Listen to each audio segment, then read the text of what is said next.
উৎসকে দেখে রূপকথা হাত নাড়িয়ে বলল, হাই বন্ধু। উৎস জিজ্ঞেস করলো, আমি আবার তোমার কোন দিনের বন্ধু? রূপকথা উৎসর সামনে এসে বলল, ওমা, আপনি জানেন না, বিয়ের পর মেয়েদের আসল বন্ধু হলো তাদের জামাই। উৎস বলল, এইসব অদ্ভুত কথা তো একমাত্র তোমার মুখ থেকেই শুনি, তাই তুমি এর আগে এ কথা বলো মানেই আমি শুনিনি। রূপকথা শরবতের গ্লাসটা উৎসর দিকে বাড়িয়ে দিয়ে বলল, এই নিন, শরবতটা খেয়ে নিন, ভালো লাগবে। উৎস শরবতের গ্লাসটা হাতে নিয়ে এক ঢোক শরবত মুখে নিতেই তার কপাল কুঁচকে গেল। তারপরও পুরোটা শরবত খেয়ে শেষ করলো। রূপকথা বলল, শরবতটা আমি বানিয়েছি। উৎস গ্লাসটা পাশের টেবিলে রেখে বলল, হ্যাঁ, মুখে দিয়েই বুঝেছিলাম। রূপকথা বলল, কিভাবে বুঝলেন? উৎস বলল, এ বাসায় এত চিনি কেউ খায় না, তাহলে নিশ্চয়ই জেনে শুনে সার্ভেন্টরা আমার জন্য এত চিনি দিয়ে শরবত বানাবে না। রূপকথা মন খারাপ করে বলল, আমি তো ভেবেছিলাম চিনি বেশি দিলে মজা বেশি হবে, তাই আর কি। উৎস বলল, আমি কি একবারও বলেছি মজা হয়নি? রূপকথা বলল, তার মানে কি মজা হয়েছে? উৎস বলল, জি ম্যাডাম। রূপকথা খুশি হলো। এরপর উৎসর দিকে এক পা এগিয়ে একদম তার কাছাকাছি গিয়ে দাঁড়ালো।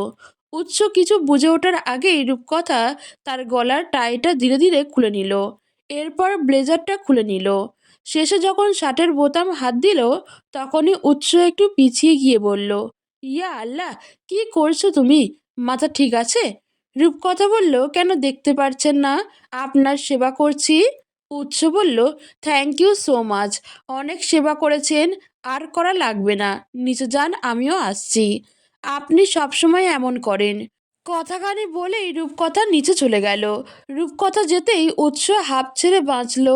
নিজে নিজেই বলল, কি একটা অবস্থা আল্লাহ, মেয়েটার মাথায় আসলেই সমস্যা আছে, না হয় এমন পাগলামি কেউ করে। এইসব বলতে বলতে উৎস নিজের জামা কাপড় নিয়ে ওয়াশরুমে চলে গেল। অন্যদিকে রূপকথাকে দেখে আয়েশা বেগম জিজ্ঞেস করলো, উৎস কই? রূপকথা বলল, ফ্রেশ হয়ে আসছে। এরপর আয়েশা বেগম সার্ভেন্টদের বলল, টেবিল সাজাও। রূপকথা জিজ্ঞেস করলো, বাবা বাসায় নেই? আয়েশা বেগম বলল, না, গুলশান গেছে, আজকে না নতুন রেস্টুরেন্টটার গ্র্যান্ড ওপেনিং। রূপকথা বলল, ও হ্যাঁ, শুনেছিলাম তো। তারপর উৎস আসতেই তিনজন লাঞ্চ করতে বসে পড়ল। খাওয়ার মাঝে আয়েশা বেগম বলল, রূপকথা মা, কয়েকদিনের জন্য বাবার বাসা থেকে ঘুরে আসো। রূপকথা সোজাসাপটা জবাব দিল, না, যাব না আমি। আয়েশা বেগম বলল, তোমার আম্মু আমাকে কল দিয়েছিল, বলল তোমাকে পাঠাতে কয়েকদিনের জন্য। রূপকথা খাওয়া থামিয়ে বলল, প্লিজ এসব বলবেন না, আমার রাগ উঠে এসব শুনলে। আয়েশা বেগম বলল, শোনো মেয়ের কথা, রাগ কন্ট্রোল করতে পারলেই দেখবে জীবনে আর কোনো দুঃখ নেই। তাই অল্প কথাতেই এভাবে ঠুসঠাস রেগে যেও না, এটা খুব খারাপ অভ্যাস। রূপকথা মাথা নত করে বলল, সরি। আয়েশা বেগম উৎসকে বলল, তুমি কিছু বলো। উৎস উল্টো জিজ্ঞেস করলো, কি বলবো আমি? আয়েশা বেগম বলল, রূপকথাকে ওর মা যেতে বলেছে। উৎস বলল, গেলে যাবে, আমার তো কোনো সমস্যা নেই, ও কখন যাবে বলুক, আমি নিয়ে গিয়ে দিয়ে আসবো ওকে। আয়েশা বেগম বলল, এইটা নিয়ে তোমার নিজেদের মধ্যে কথা বলে নিও। তারপর আর কেউ কিছু বলল না। যে যার মতো চুপচাপ খেয়ে নিজেদের রুমে চলে গেল। উৎস পিছন পিছন রূপকথাও রুমে আসলো। উৎসর সামনে দাঁড়িয়ে বলল, প্লিজ, আমি কোথাও যেতে চাই না। উৎস বলল, অ্যাজ ইউর উইশ, এই বিষয়ে আমি কিছু বলবো না। রূপকথা বলল, থ্যাংক ইউ সো মাচ বন্ধু। উৎস মনে মনে আওড়ালো, মাথায় সিট বিশিষ্ট মহিলা। রূপকথা উৎসর পেটে একটা খোঁচা দিয়ে বলল, এই মনে আছে আজকে না আমাকে আপনার বাইরে নিয়ে যাওয়ার কথা ছিল? উৎস পেটে হাত দিয়ে বলল, না, ভুলে গেছি, মনে করিয়ে দেওয়ার জন্য ধন্যবাদ, এখন একটু রেস্ট নিতে দিন। রূপকথা বিছানায় ধপাস করে উপর হয়ে শুয়ে বলল, ওকে। উৎস গিয়ে বিছানায় গা এলিয়ে দিল। আজকে তাড়াতাড়ি বাসায় আসার একমাত্র কারণ রূপকথাকে নিয়ে বাইরে যাওয়া। রূপকথা এই প্রথম তার কাছে কোনো আবদার করেছে। এই 1.5 মাসে কখনো মুখ ফুটে তার কাছে কিচ্ছু চায়নি। যেটুকু দরকার সেটুকু উৎস নিজে থেকেই দিয়েছে। আসরের পর রূপকথার ঘুম ভাঙল। ঘুম ভাঙতেই পাশ ফিরে দেখল উৎসও এখনো ঘুমাচ্ছে। তাকে বিকেলে সচরাচর এভাবে ঘুমাতে খুব কম দেখা যায়। উৎসকে দেখে রূপকথার মায়া হলো। কাল রাতে উৎসর বলা কথাগুলো মনে পড়ে গেল। রূপকথা একটু ঝুঁকে উৎসর চুলে হাত বুলিয়ে দিতে লাগলো। এতে উৎস একটু নড়ে চড়ে আবার ঘুমালো। উৎসর চুলগুলো সিল্কি হাওয়াতে ধরতে ভীষণ আরাম। বারবার হাতের মুঠো থেকে বেরিয়ে আসছে চুলগুলো।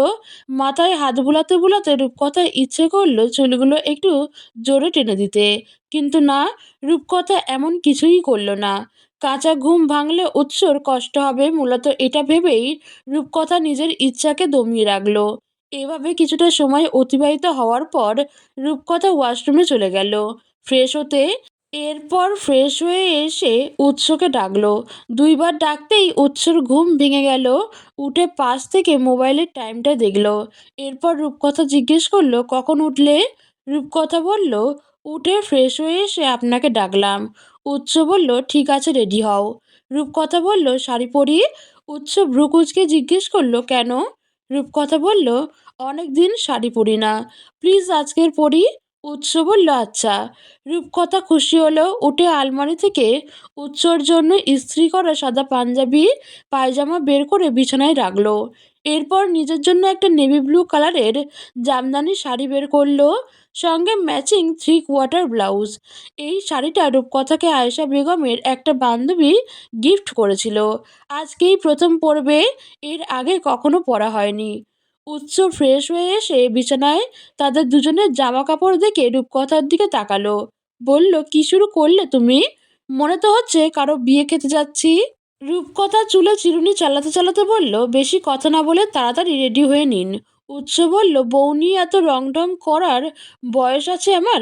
রূপকথা বলল, অবশ্যই আছে, কেন নেই? উৎস বলল, নেই মানে নেই।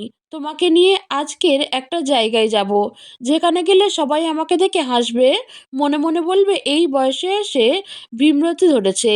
রূপকথা বলল, কেউ কিছু বলবে না, আর বললে আমি আছি তো নাকি? উৎস বলল, হায়রে নেত্রী।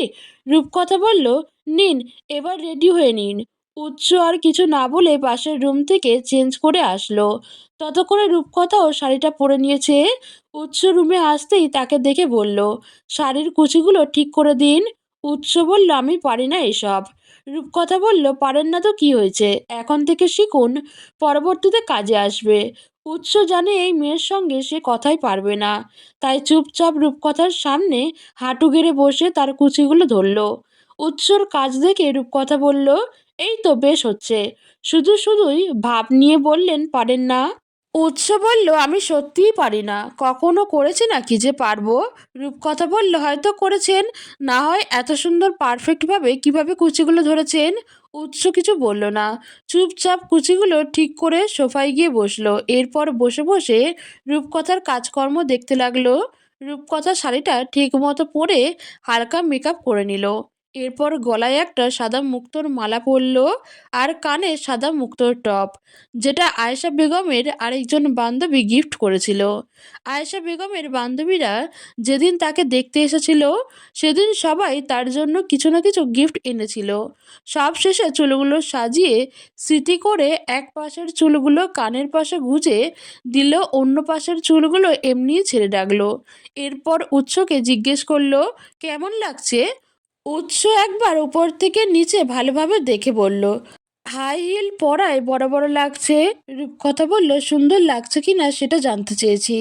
উৎস বলল, জি ম্যাডাম, সুন্দর লাগছে, একদমই বাচ্চা বাচ্চা লাগছে না। রূপকথা বলল, তার মানে কি আমাকে এমনি বাচ্চা বাচ্চা লাগে? উৎস বলল, সেটা কখন বললাম? রূপকথা বলল, তাহলে কি আমাকে বুড়ি লাগে? উৎস বলল, দূর, মানুষের মতোই লাগছে, এবার বের হও, লেট হচ্ছে। রূপকথা একটা লিপস্টিক উৎসর হাতে দিয়ে বলল, এটা একটু আপনার পকেটে রাখুন, যখন চাইবো তখন দেবেন একটু। উৎস উপরের দিকে তাকিয়ে বলল, ইয়া আল্লাহ, এই মেয়ে দেখছি আমাকে পাগল বানিয়ে রাস্তায় না ছাড়া পর্যন্ত ক্ষান্ত হবে না।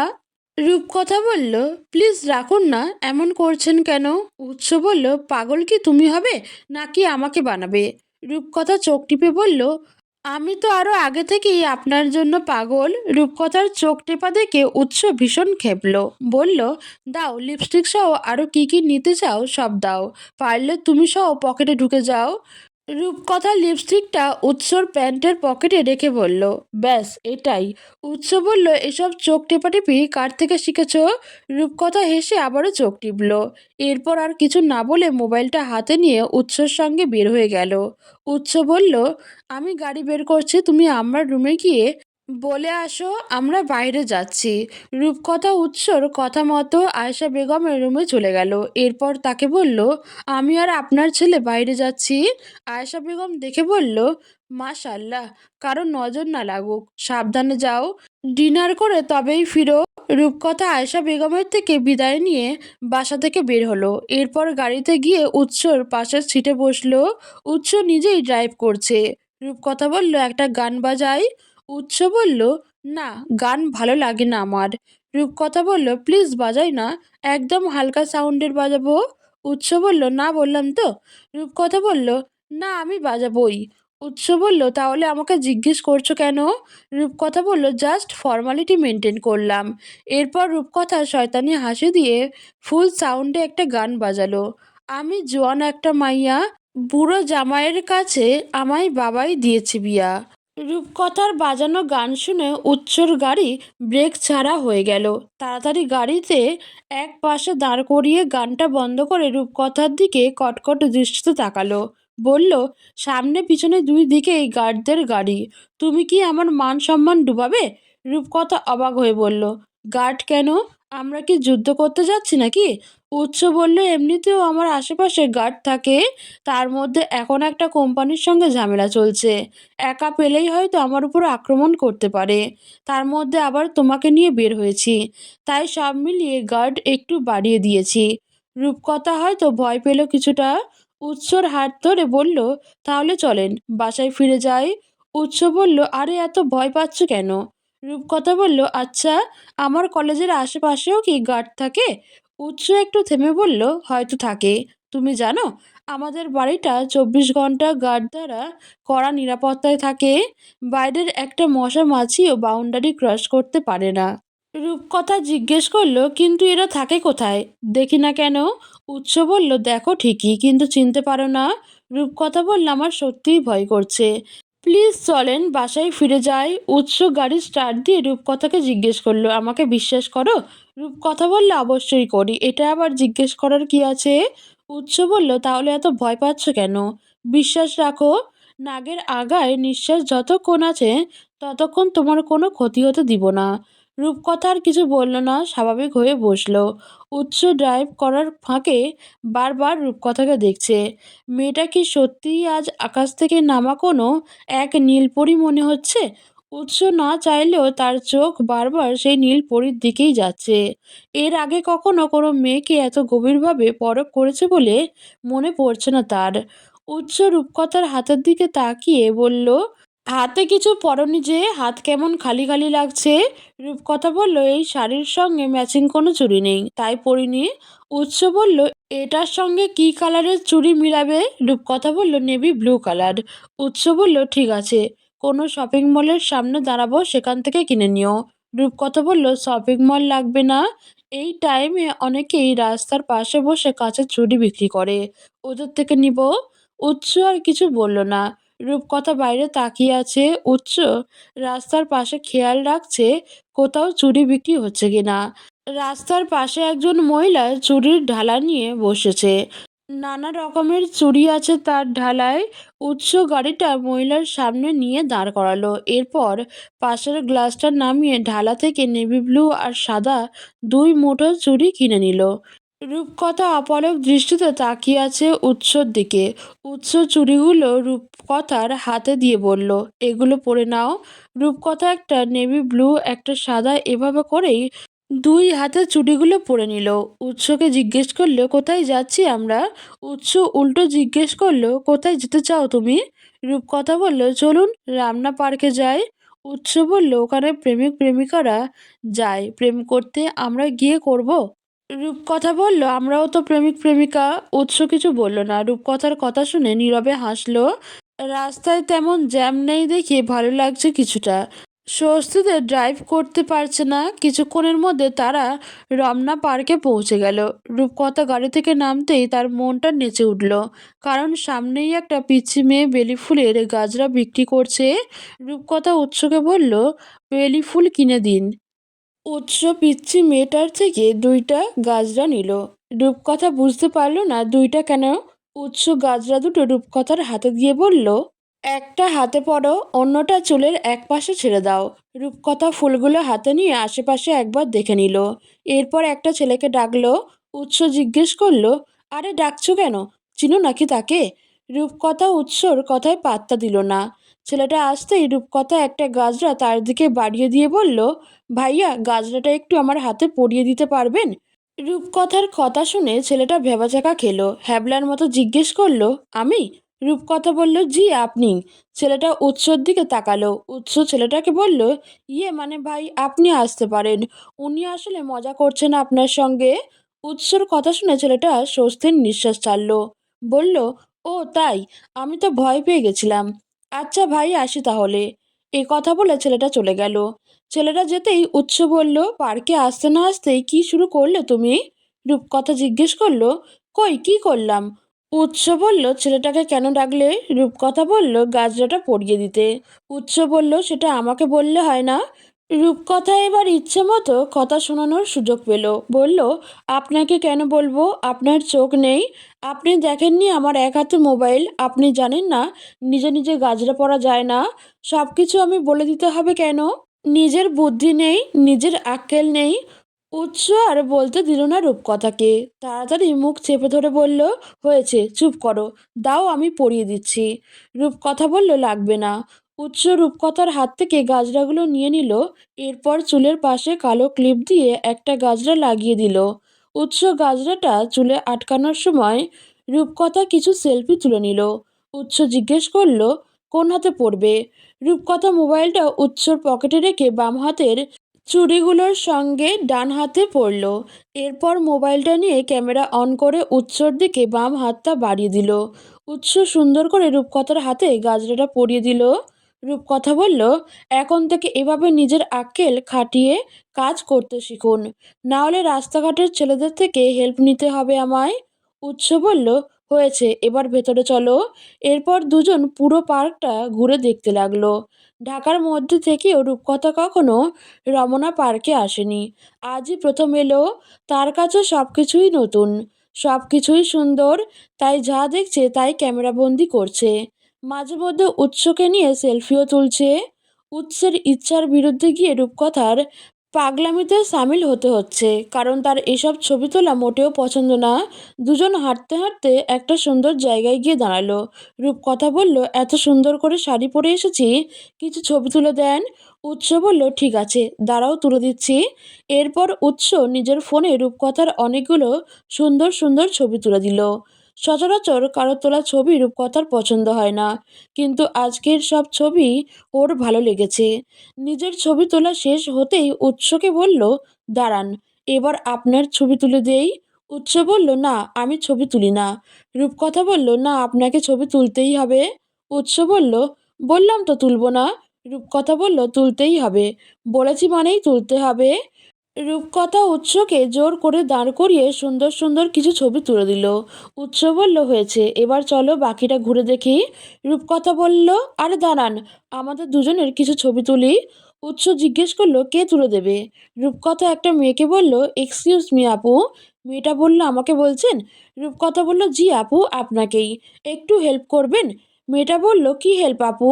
রূপকথা বলল, আমাদের কিছু ছবি তুলে দিতে পারবেন? মেয়েটা বলল, ওকে, নো প্রবলেম, মোবাইলটা দিন। রূপকথা নিজের ফোনটা মেয়েটাকে দিল। এরপর উৎসর পাশে দাঁড়িয়ে বলল, আমার কাঁধে হাত রাখুন। উৎস বলল, কি বলছো তুমি? রূপকথা বলল, বেশি কথা না বলে যা বলছি তা করুন। বেশি কথা বললে এক্ষুনি সানডে মানডে একদম ক্লোজ করে দেব। উৎস আর কিছু বলল না, কারণ সে পাবলিক প্লেসে নিজের মান সম্মান হারাতে চায় না। তাই চুপচাপ রূপকথাকে এক হাত দিয়ে জড়িয়ে ধরল। এদিকে সেদিকে সামনে পিছনে তাকিয়ে অনেক স্টাইলে ছবি তোলা শেষ। শেষে মেয়েটা বিরক্ত হয়ে বলল, আর কত আপু? রূপকথা বলল, ব্যাস আপু, হয়ে গেছে, আর লাগবে না, থ্যাংক ইউ সো মাচ। মেয়েটা ওয়েলকাম পর্যন্ত বলল না, সোজা হেঁটে চলে গেল। উৎস বলল, মেয়েটা তোমার ওপর বিরক্ত হয়ে গেছে। রূপকথা ছবি দেখতে দেখতে বলল, ব্যাপার না, দেখুন ছবিগুলো কি সুন্দর উঠেছে। উৎস বলল, চলো বের হওয়া যাক। রূপকথা উৎসর পাশে হেঁটে গাড়ির দিকে যাচ্ছে। উৎস বলল, তোমার হাঁটা দেখে আমার ভয় লাগছে। রূপকথা বলল, কেন? উৎস বলল, যে হাই হিল পরেছ, কখন না আবার পা মচকে ফেলে। রূপকথা বলল, পা মচকালেই বা সমস্যা কি? আপনি তো আছেন, আমাকে কোলে করে বাসায় নিয়ে যাবেন। উৎস আর কিছু বলল না। গাড়িতে দুজন পাশাপাশি বসেই আছে। উৎস ড্রাইভ করছে। রূপকথা জিজ্ঞেস করলো, এখন কোথায় যাচ্ছি আমরা? উৎস বলল, রেস্টুরেন্টে। রূপকথা জিজ্ঞেস করলো, গুলশান? উৎস বলল, হ্যাঁ। রূপকথা আর কিছু বলল না, পাশের গ্লাসটা নামিয়ে এক দৃষ্টিতে বাইরে তাকিয়ে রইল। গাড়ির ঠান্ডা বাতাসে রূপকথার চুলগুলো উঠছে। উৎস ড্রাইভ করার ফাঁকে ফাঁকে বারবার রূপকথাকে দেখছে। কি স্নিগ্ধ লাগছে মেয়েটাকে। রূপকথার এই রূপ উৎসকে বারবার টানছে। না চাইতেও তার চোখ বারবার রূপকথাকে খুঁজে নিচ্ছে। গুলশানের বিলাসবহুল একটি 10 তলা বিল্ডিংয়ের নাম সিকিউর সিটি, যার তৃতীয় তলায় উৎসদের শপিং মল এবং চতুর্থ তলায় রেস্টুরেন্ট। উৎস সিকিউর সিটির সামনে গাড়ি থামলো। উৎস গাড়ি থেকে নেমে অন্য পাশে গিয়ে দরজা খুলে রূপকথাকে বলল, নামো। রূপকথা বলল, এক হাত বাড়িয়ে দিন। উৎস রূপকথার কথা রাখলো। নিজের ডান হাতটা বাড়িয়ে দিল। রূপকথা উৎসর হাতটা ধরে সুন্দর করে নেমে দাঁড়ালো। উৎস মোবাইলটা বের করে কাউকে কল দিল, বলল, গাড়ি রেখে যাচ্ছি, পার্কিংয়ে রেখে এসো। এরপর রূপকথা বলল, চলো। রূপকথা উৎসর হাত ধরে ভেতরে প্রবেশ করলো। এরপর দুজন লিফটের সামনে গিয়ে লিফটের জন্য অপেক্ষা করছিল। একটু পরেই লিফট এসে থামলো তাদের সামনে। লিফট থেকে বের হওয়া ব্যক্তিটিকে দেখে রূপকথা অপ্রস্তুত হয়ে পড়ল। তাড়াতাড়ি করে উৎসর পিছনে গিয়ে দাঁড়ালো, কারণ সামনে আদিব দাঁড়িয়ে আছে। আদিব রূপকথা আর উৎসকে দেখে ভীষণ অবাক হলো। পরক্ষণেই নিজেকে স্বাভাবিক করে উৎসকে সালাম দিল। আসসালামু আলাইকুম স্যার, কেমন আছেন? উৎস বলল, ভালো, আপনি? আদিব রূপকথাকে দেখার চেষ্টা করে বলল, জি ভালো। পাশে কে স্যার? উৎস এক হাত দিয়ে রূপকথাকে টেনে পাশে এনে দাঁড় করালো। এরপর বলল, আমার ওয়াইফ। উৎসর বলা কথাটা শুনে আদিবের মাথায় আকাশ ভেঙে পড়ল। মাথা চক্কর দিয়ে উঠল। রূপকথা আদিবের দিকে তাকিয়ে হ্যাবলার মতো একটা হাসি দিল। বলল, আসসালামু আলাইকুম স্যার। রূপকথার সালাম আদিব কান পর্যন্ত গেল না। উৎস গলা ঝাঁকি দিয়ে বলল, এদিকে কোনো কাজে এসেছিলেন? আদিবের ধ্যান ভাঙল। বলল, জি, একটা বন্ধুর সঙ্গে দেখা করতে এসেছিলাম। উৎস বলল, আচ্ছা, আসছি তাহলে। আদিব বলল, স্যার, একটা কথা ছিল। উৎস বলল, জি বলুন। আদিব রূপকথার দিকে তাকিয়ে বলল, আমি আর আপনাদের বাসায় পড়াতে যেতে পারবো না আসলে। উৎস থামিয়ে দিল। মুচকি হেসে বলল, নো প্রবলেম, এক্সকিউজ দিতে হবে না। আদিব আর দাঁড়ালো না, সোজা চলে গেল। উৎস লিফটে উঠে রূপকথাকে জিজ্ঞেস করলো, আদিব এভাবে অবাক হলো কেন? রূপকথা তো ঠিকই বুঝে গেছে আদিবের এত অবাক হওয়ার কারণ। তারপরও সে বলল, আমি কিভাবে জানবো? উৎস বলল, না, আমি ভাবলাম তুমি নিজেকে আমার কাজিন তাজিন হিসেবে পরিচয় দিয়েছো নাকি, যে ওয়াইফ শুনে এমন ফিট খেলো। রূপকথার কাশি উঠে গেল। বলল, কিসব আজেবাজে বলছেন? স্বামী হন আমার, স্বামী ভুলে গেছেন? উৎস তো নিজেও আসল কাহিনী জানে। আদিব একদিন তাকে বলেছিল, আপনার কাজিনের ব্রেন খুব ভালো, একটু বুঝিয়ে দিলেই হয়ে যায়। সেদিনই বুঝে গেছিল রূপকথা রাগ করে তাকে কাজিন বলে পরিচয় দিয়েছে। উৎসর ভীষণ হাসি এসেছিল, ইভেন এখনো আসছে। চতুর্থ তলায় গিয়ে লিফট থামলো। রূপকথা উৎসর হাত ধরে রেস্টুরেন্টের ভেতরে প্রবেশ করতেই দুজন লোক তাদের ফুলের বুফে দিয়ে ওয়েলকাম করলো। রেস্টুরেন্টের শেফ, স্টাফ সবাই যেন তাদেরই অপেক্ষা করছিল। রূপকথা একবার চোখ বুলিয়ে পুরো রেস্টুরেন্টটা দেখে নিল। খুব সুন্দর ডেকোরেশন করা হয়েছে, ছবি তোলার জন্য একদম পারফেক্ট একটা জায়গা। উৎস রূপকথাকে নিয়ে বসলো।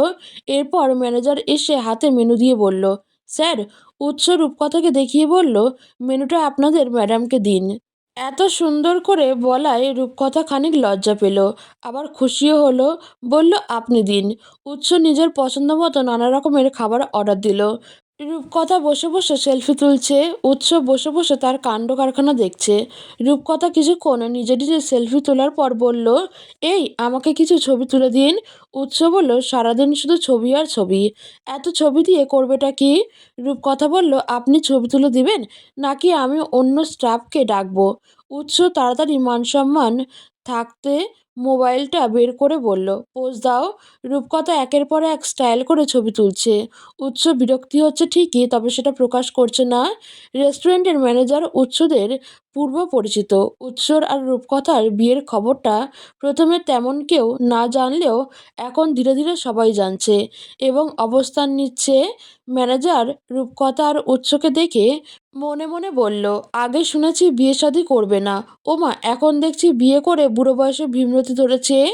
উৎসদের সব খাবার অলরেডি চলে এসেছে। এই টাইমে উৎস আর রূপকথা আসবে বলে রেস্টুরেন্ট পুরো ফাঁকা রাখার নির্দেশ দিয়েছে ফারুক জাওয়াদ। রূপকথা ছবি তোলা শেষ হলে উৎসকে বলল, আপনার ছবি তুলে দেই। উৎস বলল, নো থ্যাঙ্কস, এবার খাই। রূপকথা বলল, খাবেন? আচ্ছা একটু পরে খান, আমি কয়েকটা ছবি ভিডিও করে দেই। উৎস বলল, প্লিজ দোহাই লাগে, আমার মান সম্মানটা এভাবে লাটে তুলো না। রূপকথা বলল, আরে মান সম্মান লাটে তুলবো কেন? বেশি কথা বলছেন আপনি, চুপচাপ বসেন, আমি কয়েকটা ছবি ভিডিও নিলেই খাওয়া শুরু করবেন। উৎস আর কিছু না বলেই লক্ষ্মী বাচ্চার মতো চুপচাপ বসে আছে। তার সত্যিই খিদে লেগেছে। উৎসর মুখ দেখে রূপকথার মায়া হলো, তাই অল্প কিছু ছবি ভিডিও নিয়েই বলল, শেষ আমার, আপনি খাওয়া শুরু করুন। উৎস বলল, হাত ধুতে আসো। এরপর দুজন গিয়ে হাত ধুয়ে আসলো। রূপকথা সেখানে গিয়েও দুজনের মিরর পিক তুলতে ছাড়লো না। এরপরে সে দুজন খাওয়া শুরু করলো। রূপকথা খাচ্ছিল, উৎস জিজ্ঞেস করলো, খাবারের টেস্ট কেমন? রূপকথা বলল, এক কথায় অসাধারণ, আমরা এখন থেকে মাঝে মধ্যেই এখানে আসব, ঠিক আছে? উৎস বলল, আচ্ছা এখন খাও। রূপকথা আর কিছু বলল না। দুজনের খাওয়া শেষ হতেই ম্যানেজার তাদের দিকে এগিয়ে এলো।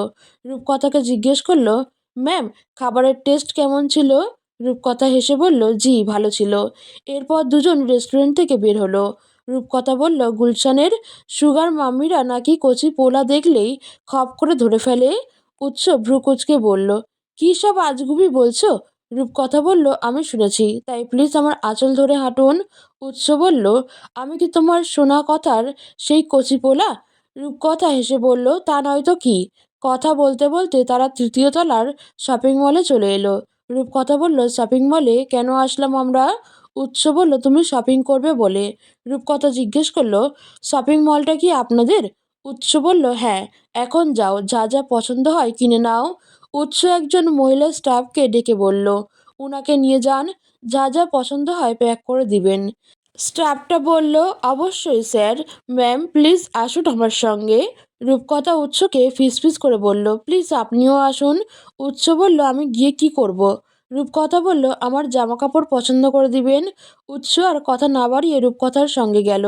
এরপর স্টাফটাকে বলল, আপনি অন্যদিকে যেতে পারেন। স্টাফ বলল, ওকে স্যার, কোনো সমস্যা হলে জানাবেন। উৎস রূপকথাকে বলল, যা যা লাগবে নিয়ে নাও। রূপকথা বলল, আমার তো সবই আছে, কি নেব? উৎস বলল, যা ইচ্ছা নাও। রূপকথা বলল, শাড়ি নেব? উৎস বলল, নাও। তারপর উৎস রূপকথাকে নিয়ে শাড়ির পাশে গেল। রূপকথা বলল, আপনি পছন্দ করুন। উৎস অনেকগুলো শাড়ি দেখে তিনটা বেছে নিল, একটা পার্পেল, একটা অলিভ আর একটা ম্যাজেন্ডা রঙের। রূপকথা বলল, এত শাড়ি কেন নিচ্ছেন? আমি তো শুধু একটা নিতে বলেছি। উৎস বলল, এসেছো যখন নিয়ে নাও। আর কি লাগবে? রূপকথা বলল, কিছু টি শার্ট নেব। উৎস জিজ্ঞেস করলো, বাসায় আব্বা আছে, উদয় আছে, ওদের সামনে তুমি টি শার্ট পরবে? রূপকথা বলল, আরে রাতে ঘুমানোর সময় পরবো, থ্রি পিস বা টপস পরে ঘুমাতে পারি না আমি, বাসায় থাকতে কখনো এসব পরিনি, আপনাদের বাসায় এসে শিখেছি। উৎস বলল, নিতেই হবে? রূপকথা বলল, আপনার সমস্যা হলে নেওয়ার দরকার নেই। উৎস চুপ রইল। রূপকথাকে নিয়ে টি শার্টের কালেকশানে গেল। সেখান থেকে ব্ল্যাক, হোয়াইট, বেবি পিঙ্ক আর পার্পল এই 4 সেট টি শার্ট নিল। রূপকথা কিছু বলছে না, চুপ করে আছে। উৎস জিজ্ঞেস করলো, আর কিছু লাগবে? রূপকথা চুপ। উৎস আবারও জিজ্ঞেস করলো, কি হলো, চুপ করে আছো কেন? রূপকথা বলল, লাগবে, কিন্তু আপনি যাওয়ার দরকার নেই, একজন মহিলা স্টাফকে ডেকে দিন, আমি ওনার সঙ্গে যাব। উৎস কথা না বাড়িয়ে একজন মহিলা স্টাফকে ডেকে বলল, রূপকথা যেখানে যেতে চায় সেখানে নিয়ে যেতে। কিছুক্ষণ পর রূপকথা ফিরে এলো। উৎস বলল, জুতার কালেকশন দেখতে চলো। রূপকথা বলল, লাগবে না, জুতো তো আছেই।